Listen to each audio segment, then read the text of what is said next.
السلام علیکم ناظرین، امید کرتی ہوں آپ سب خیریت سے ہوں گے۔ آج کا ہمارا ٹاپک نماز پہ ہے۔ قرآن و سنت کے مطابق نماز میں 6 باتیں نفاق کی علامت ہیں، جن میں سب سے پہلے نماز کے لیے اٹھنے میں سستی کرنا، نمبر 2 نماز دکھاوے کے لیے پڑھنا، اور نمبر 3 ہے نماز تاخیر سے پڑھنا۔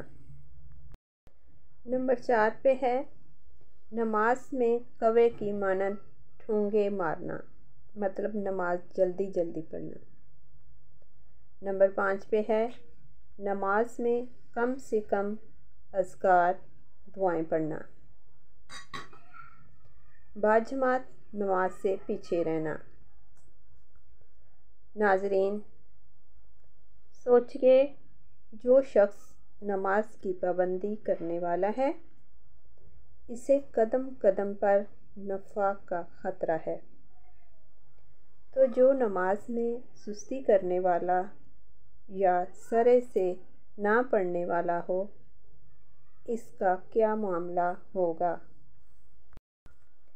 اللہ تعالیٰ سے دعا ہے کہ اللہ تعالیٰ تمام مسلمانوں کو 5 وقت کا نمازی بنائے اور نماز کو اپنے اصل وقت پہ پڑھنے کی توفیق عطا فرمائے۔ اللہ تعالیٰ ہماری نمازیں اپنی بارگاہ میں قبول فرمائے، اور جو لوگ نماز نہیں پڑھتے، اللہ تعالیٰ ان کے دلوں میں نماز کی محبت پیدا فرمائے۔ اے ایمان والو، نماز پڑھ لو اس سے پہلے کہ تمہاری نماز ہو جائے۔ جزاک اللہ۔